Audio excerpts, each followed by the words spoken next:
Hello, everybody, and welcome to this week's Turning Towards Life. We are very glad, as usual, to be here and to be bringing this wonderful source by Rebecca Solnit. So we are, both Justin and I, in a day of the last day of our year-long program today. So we have both exited the building, as it were, in a break that's being had by the students to do this. And it's a lovely feeling to feel, Justin, that life goes on even amidst the beauty and kind of intensity of that completion of this year. And I'm really glad to be bringing just this source that you've chosen, because it feels really aligned with the beauty and the love that we're in the midst of in this program right now. So thank you for bringing just this. You're welcome, Lizzie. Hello, everyone. I'm very glad to be here, as I always am. I think this is our 90th week. Woohoo! Woo! Which is only important because we happen to have, 10 things, that it's a multiple of 10, but it feels to me like just another way of recognizing what it is to be in the midst of a path of practice together. And we were talking this morning on as you know, Lizzie, because you were there, on the closing session of our professional coaching course that's still ongoing, and talking about the power of practice. And our very dear friend and colleague Nina was telling us about a coaching client that she worked with who took up the practice of just a very simple practice in his life of making a cup of tea for his wife as an expression of love, and how much that changed for him in his life. And we were talking, and I've been feeling and thinking into how it is that it's our practices that have us be the kind of people that we are. It was very, very touching to hear Nina talk about how it's the act of loving that has us be someone who loves. You can say I love, but it's only when we actually start to actively love that this happens. So that, I know, is what Turning Towards Life is an expression of, and it's also the case that this source is an expression of, and it's also the case that the professional coaching course that we are concluding this year's program today is an expression of that too. So I'm having this conversation with you from the venue. There are people walking around, in and out, all kinds of things may interrupt, who knows, we'll see what happens. But one of the things that you all can't see, that Lizzie will know, is that in front of me, through the glass windows, right ahead of me, is a room where the 15 people who have just certified as integral coaches as a result of being on our program are deeply engaged in a process of speaking with one another about how the year has been, but also what has been born in them. And it seems to me that that's what love does, is love is what gives us the capacity for something new to be born in us. So it's very joyful to bring this source from Rebecca Solnit, whose work I love. And I have not known her as a storyteller before, but she's published this book called Cinderella Liberator, which is a retelling of the Cinderella story in a way that addresses some of the big questions of our time, and is squarely aimed at, I think, her wish to bring into the world of stories that reach young people something that can stand for possibilities that are much called for. So this is a little excerpt of that. Perlita was doing her best to pile her hair as high as hair could go. She said that surely having the tallest hair in the world would make you the most beautiful woman, and being the most beautiful would make you the happiest. Paloma was sewing extra bows onto her dress because she thought that surely having the fanciest dress in the world would make you the most beautiful woman in the world, and being the most beautiful would make you the happiest. They weren't very happy because they were worried that someone might have higher hair or more bows than they did, which probably someone did. Usually someone does. But there isn't actually a most beautiful person in the world, because there are so many kinds of beauty. Some people love roundness and softness, and other people love sharp edges and strong muscles. Some people like thick hair, like a lion's mane, and other people like thin hair that pours down like an inky waterfall. And some people love someone so much they forget what they look like. Some people think the night sky full of stars at midnight is the most beautiful thing imaginable. Some people think it's a forest in snow, and some people, well, there are a lot of people with a lot of ideas about beauty and love. When you love someone a lot, they just look like love.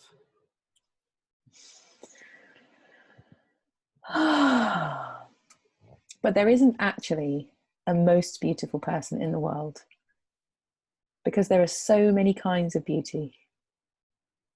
Some people love roundness and softness, and other people love sharp edges and strong muscles. Some people like thick hair like a lion's mane, and other people like thin hair that pours down like an inky waterfall. And some people love someone so much they forget what they look like. Some people think the night sky full of stars at midnight is the most beautiful thing imaginable. Some people think it's a forest in snow. And some people, well, there are a lot of people with a lot of ideas about beauty and love. When you love someone a lot, they just look like love.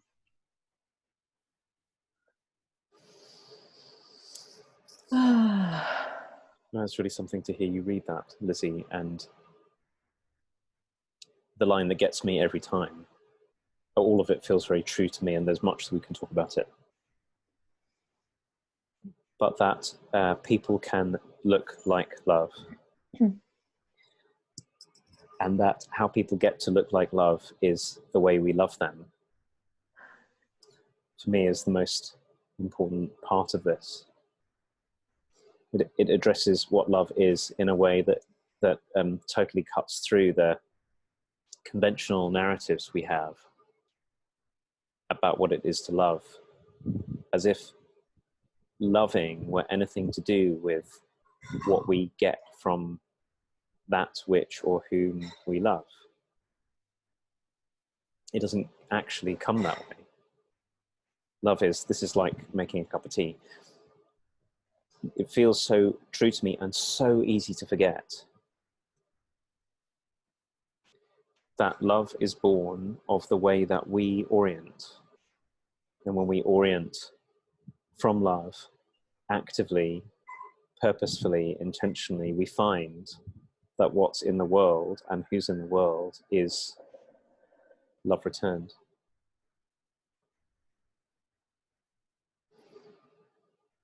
I'm feeling that particularly today because we're in this day of completion with a group of people who've been wrestling and grappling with themselves and with their clients and with one another all year. And everyone looks different. But what I can see is, in a way, it might not be going too far to say that to be a human being is to be love.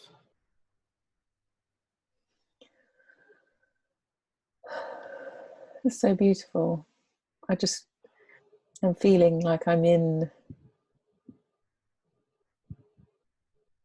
actually just in what comes to mind really is when we were in a circle together today and you were doing your wonderful way of loving people. And then we had a song that we played, which was about love, a song by Nick Cave. And that song called Into My Arms that you played is such a moving song to me, and anybody listening, have a listen. It's just so beautiful. When I then turned to look at you and felt the love towards you that I feel, genuinely you did look like love. You know, there was like a feeling of there being nothing no barrier to the feeling. Like what your shape of your face is, or the fact that you've got eyes seem to be like less gross, and the subtlety and the power of like loving someone felt very like I was really in that.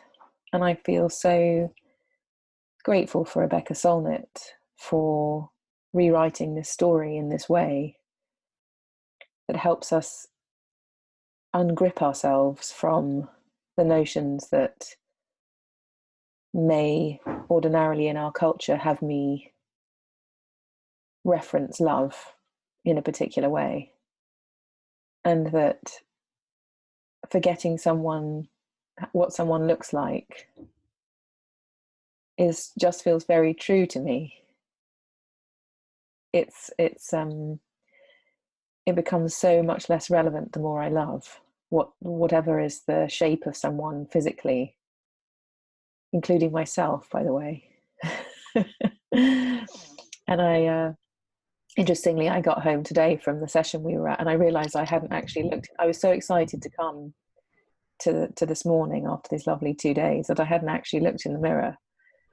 And I got home, and there's a mirror in our hallway, and I kind of got a glimpse of myself, and I thought, oh my goodness, like my hair was weird, and I had a bit of makeup all over my face because I was crying, and I hadn't really noticed myself visually, but I hadn't very much noticed myself in all kinds of other ways without my physical seeing eyes.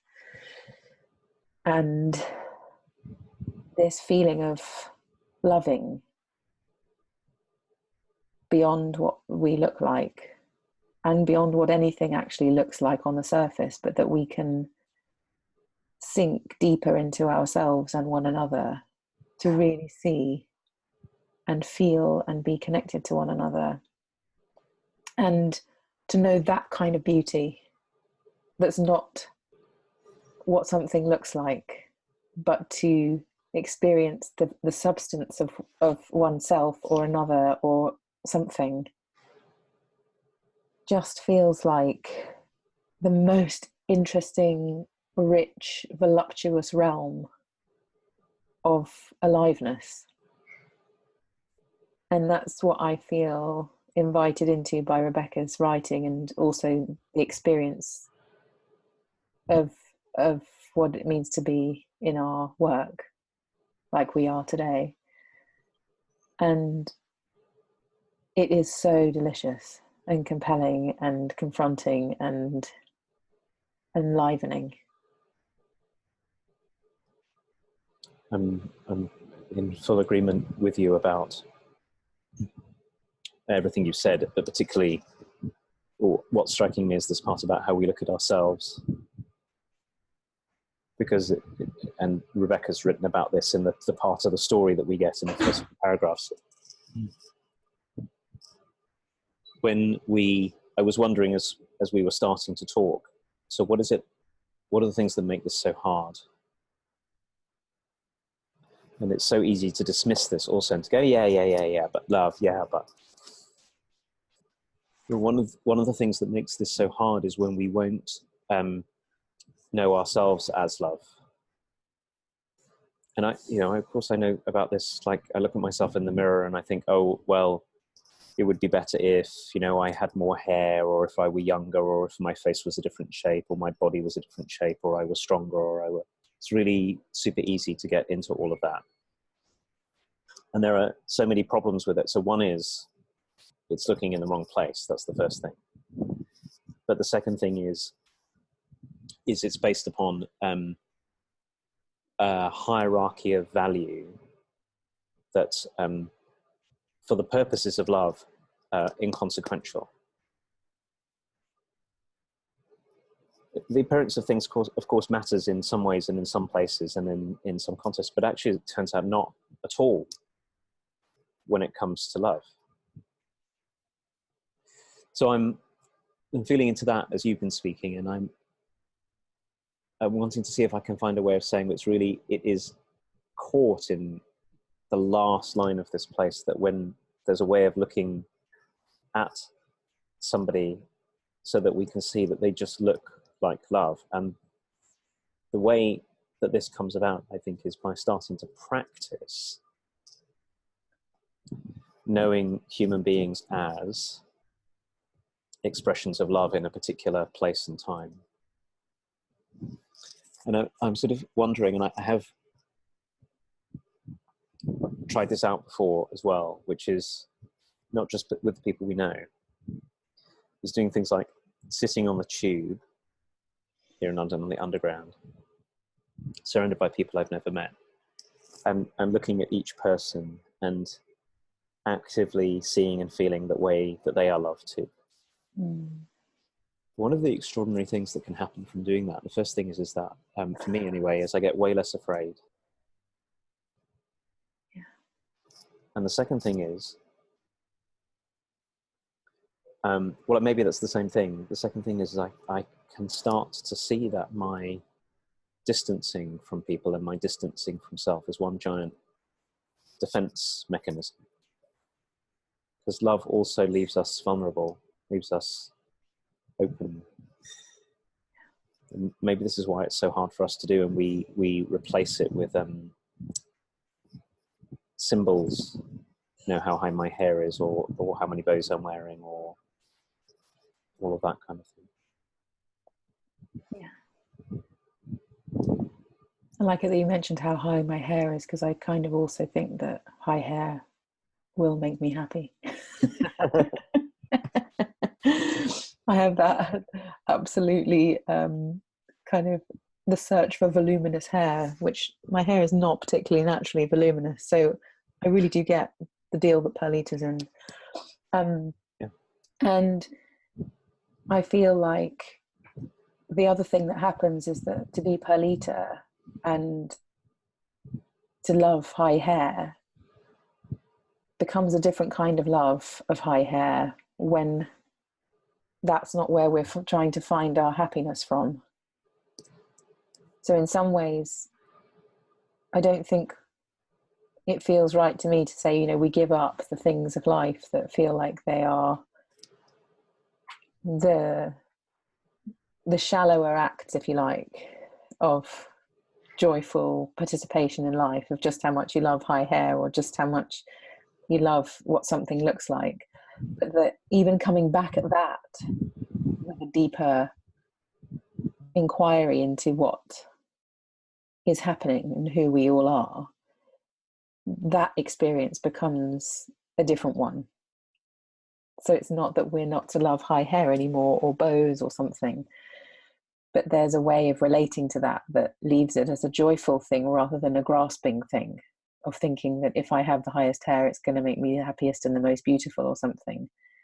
But that if we can shift our kind of paradigm of perception almost, it leaves us coming back to that place of high hair with a kind of joy rather than a grasping at it to make me happy or something. But it can be a simple, joyful act of loving high hair in a very straightforward way. And I really appreciate, Justin, what you're saying about, you know, practices like being on the Underground and inquiring into people as if they were love expressed in a different way each time a different human is in front of us. And one of the ways that I found helpful to do that feels like maybe a lead-in to considering someone as love is just to imagine what their life might be like. Whether it's true or not is kind of irrelevant, but to go beyond, even in my imagination, to go beyond the surface appearance of someone and what bag they have and what shoes they've got on and what coat they're wearing and whether they've got makeup on or, you know, whatever the physical attributes are. But just to see if I can wriggle into my imagination to wonder what might have just happened before they left the house. Where might they be off to? Maybe they're nervous about going to a job interview, or something really difficult's happened, or they've just got married at the weekend, or like connecting in that way to inquire into their who-ness also makes me feel like everything's going to be way more all right than when I'm just focused on the surface of everything. And that we can do that. And just as you said at the beginning, like, someone looks like love because of the way we're loving them. It doesn't have to be to do with anything to do with what they're saying or what they're doing.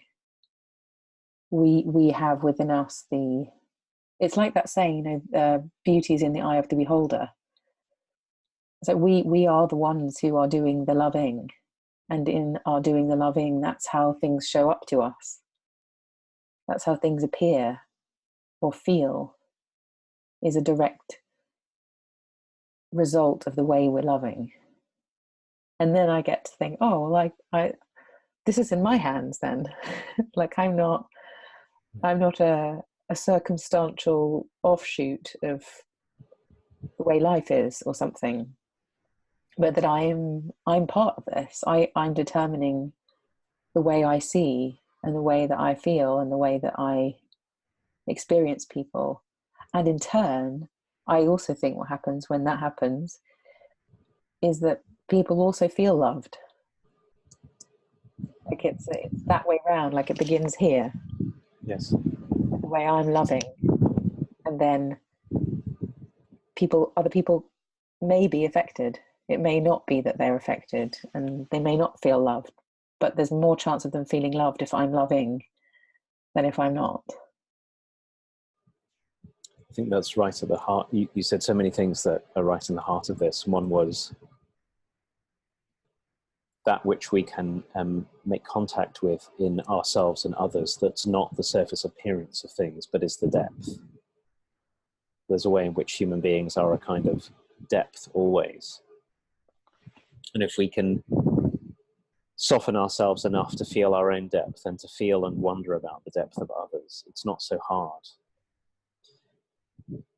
And so much of what Perlita and Paloma in this story have got caught up in is,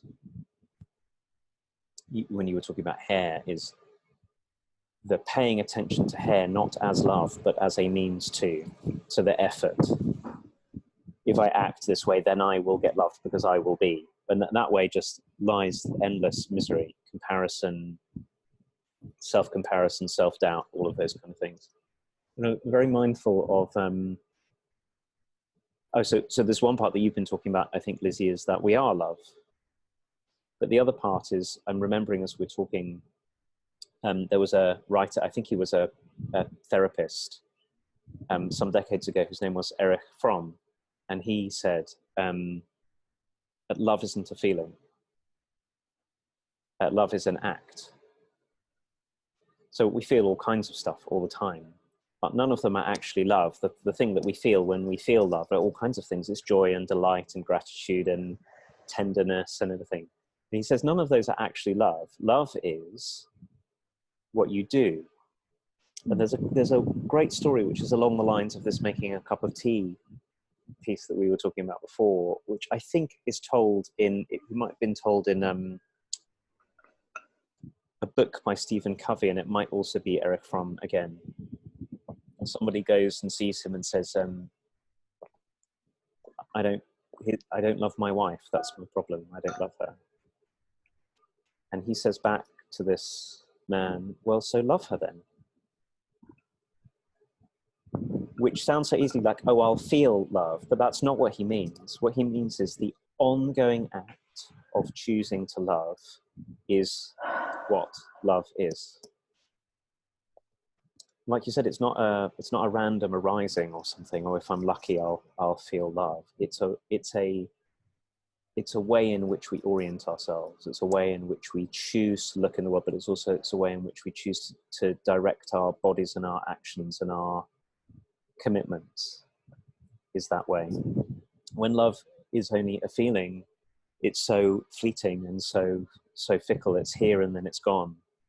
And we think, oh, well, I loved you yesterday, but I don't love you today because I'm feeling really, really angry, or because you don't look the way I wanted you to look, all of those kind of things. And it seems to me that it's one of the very particular characteristics of being a human, that we can direct our intentions in these ways. We can choose what we care about. We don't just get handed what we care about, even though our culture is teaching us all of the things that it's taught Polita and Paloma in this story. Love is having the highest hair as opposed to loving having high hair, or love is having the most bows as opposed to loving dressing the way that you love to dress. No, we direct ourselves and we practice our way into love. That's what it is. Oh, I love this. I love it that we're having this conversation, and that so the effect that it's having on me as you're speaking is like, I feel again like there's not like facts of who loves who and like that's it. it's not that. It's that I'm involved here. And when I act lovingly, or I'm being love by acting in the way I'm acting,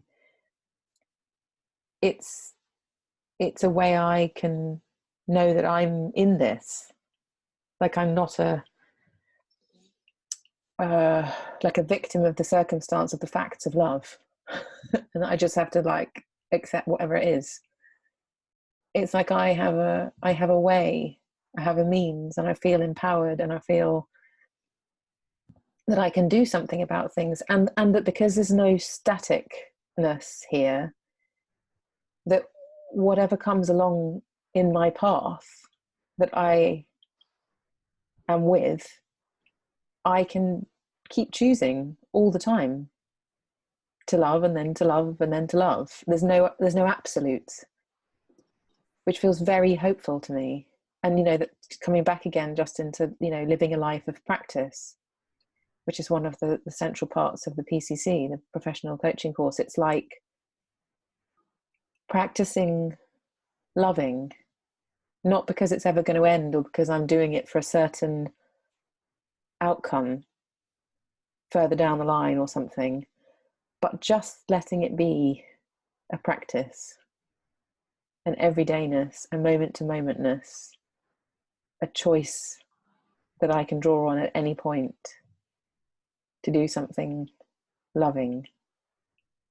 It just feels like the world is filled with possible opportunities for doing that, rather than I'm already participating in a kind of fixed matrix of who loves who, and that's all that there is.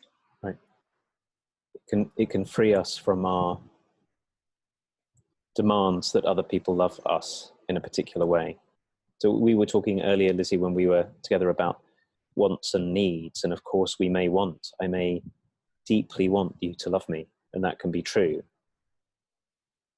But when love becomes a thing that we try to get, either in ourselves or from another, what it misses is exactly this dimension that we're talking about, that love is much more a path that we walk through our practice. Yeah. So I may want you to love me, but really what's possible for me is the simple act of practicing loving you. That's the part that I can do. Yeah. Without having my want. I may want many, many things, but without having my want be the determinant of my loving. Yes. My role is to direct, to see you as love, and to direct love in deed and in action and in attention your way in order to love you. And then you may love me and you may not love me. But one thing that's happening is that love is here. So I get in contact with my own love that way. So it's not an abandonment and I open up the possibility that our love may be mutual. Yeah. So often, we've been talking about this a lot this weekend. The wrangles that we get into are when we play our part in making love conditional. So we go, I need you to love me in a particular way, and I will not love until you love me that way. Mm. And paradoxically, it's often the moment that we let go of our need for someone else to see us in a particular way, or to speak us in a particular way, or to act towards us in a particular way, that opens up the possibility that we may love them. Now, if they're acting towards us in a way that is intolerable for us, we may get out of the way, or we may ask them to stop, or all of those kind of things are still available, but it's a separate topic from, can I uncouple, can I not have love be something I demand to feel, and can I not have love be something I demand that you give me, but instead be a way that I turn myself towards the world? Yeah. Yeah, that's very beautiful, Justin. And I feel like in that paradox as well, I don't even know if my brain can stretch to this right now, but also the more I take my demand off the way I want to be loved, the more chance love has of reaching me. Because my opening for love, when it's my desire of just the way I want to be loved, is so small by comparison to opening to whatever way anybody's trying to love me. And so in the act of me loving, that provides me with lovingness because I'm doing it, and therefore I get a chance to shift from this tiny little hole of, you can love me in this teeny little way here because that's exactly what I want. I open the floodgates that may be there that I just haven't seen before to being loved, because I'm not having my particular little tiny window be the tiny window through which you can love me. It's much bigger now. Isn't that a thing, that when we love for the sake of love, we become way more sensitive to, open to, alive to the presence of love in everything and everyone that's already here. Yeah. And when we make it narrow, like a tightrope, yeah, which people have to come across, or we have to get across, of course it's harder for us. It's way, way harder for us to find it. Yeah. So this is such a rich conversation, and what a thing it is, Lizzie, to find ourselves in an ongoing conversation, and all of you who are with us, we're so pleased that you're here with us in this conversation. Thank you. We're going to end here for today. We will be back next week, next Sunday, maybe even at the advertised time, 9 in the morning. We'll see. Thank you so much, thank you Justin. very much, everyone. Thank you. Thanks, everybody. We see you next week. Bye. Bye.